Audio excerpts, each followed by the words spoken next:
यह कहानी एक लड़के के एक छलावा भूत से हुए सामने के बारे में है। एक दिन उसका सामना एक छलावे से हो जाता है। यह कहानी तब की है जब मैं अपनी मौसी के घर छुट्टियां बिताने गया हुआ था। उस समय मेरी गर्मी की छुट्टियां चल रही थी। मेरे मौसा जी एक डॉक्टर हैं, तो उन्हें रहने के लिए एक क्वार्टर मिला हुआ था। वे उस क्वार्टर में दूसरे मंजिल पर रहते थे। उनके फ्लोर पर एक बालकनी थी, जिसके पीछे की ओर एक जंगल था और रात के समय उस जंगल से अजीबोगरीब आवाजें सुनाई देती थी। ऐसे ही एक दिन की बात है, जब हम सभी खाना खाकर रात में बालकनी में बैठे बातें कर रहे थे कि तभी मेरी मौसी का लड़का हमसे कहने लगा कि किसी में इतनी हिम्मत है कि वो रात के इस समय में इस जंगल के अंदर जाए। हम सभी हंसने लगे और उससे कहने लगे कि क्या फालतू की बात कर रहा है, भला कोई इस जंगल में इतनी रात में क्यों जाएगा, कहीं कोई जंगली जानवर मिल गया तो शामत पक्की है। सब हंसने लगे। वो बोला कि मैं मजाक नहीं कर रहा हूँ। मेरे स्कूल के दोस्त बताते हैं कि एक बार ऐसे ही एक लड़का उस जंगल में चला गया था, फिर उसका कभी कुछ पता नहीं चला। गांव के लोग बताते हैं कि उस लड़के को अपने पिता के जंगल में बुलाने की आवाज आई थी और वो उनकी आवाज के पीछे पीछे उस जंगल में चला गया और फिर कभी किसी ने उसे नहीं देखा। मैं हंसने लगा कि यह तो झूठी कहानी है। अगर वो लड़का लौटा ही नहीं तो लोगों को किसने बताया कि वह आवाज उसके पिता की थी? वो बोला क्योंकि उसके पिता उससे थोड़ी दूरी पर थे और उन्होंने भी वही आवाज सुनी थी, मतलब उनको बुलाने की। उनकी ही आवाज में कोई उनके बेटे को अपनी ओर पुकार रहा था। जब वे दौड़कर वहां पहुंचे तो उन्होंने देखा कि वहां पर उनका बेटा नहीं था, इसलिए कोई भी उस जंगल की ओर नहीं जाता।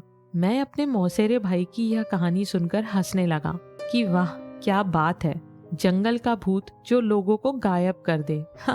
फिर हम सभी उठकर टीवी देखने लगे और थोड़ी देर बाद मैं उस बालकनी में जाकर थोड़ी फ्रेश हवा खाने लगा। रात के समय में उस जगह अच्छी खासी हवा चल रही थी और मैं उस जंगल की ओर मुंह करके देखने लगा कि आखिर कौन होगा वो, क्या वो सच था?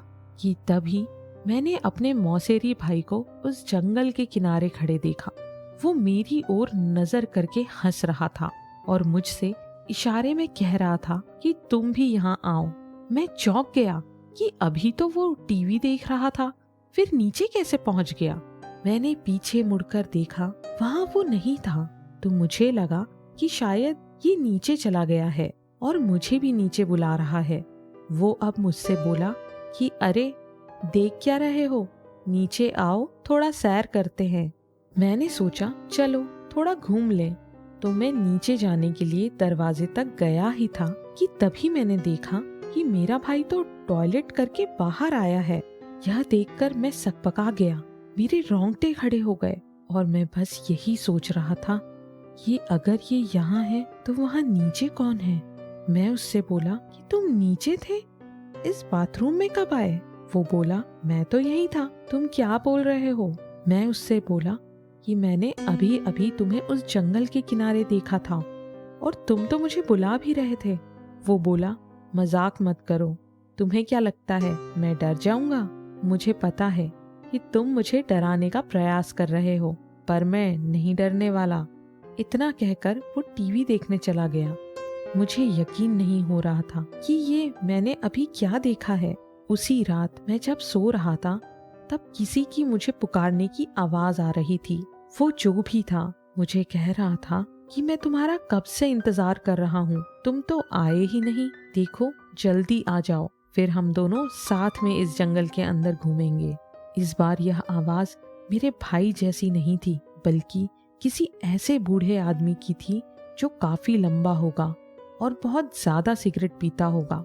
रात भर मुझे उसकी आवाजें आने लगी और फिर जब सुबह मैंने सबको यह बात बताई तो सबने मुझसे कहा कि ऐसा होना यहाँ आम बात है, तुम उस ओर ध्यान मत दो और अपना काम करो और भूल कर भी उस जंगल की ओर मत जाना।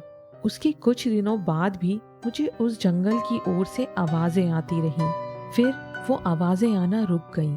इस घटना के कुछ दिनों बाद मेरे पापा मुझे लेने आ गए थे क्योंकि मेरी गर्मी की छुट्टियां भी खत्म होने वाली थीं।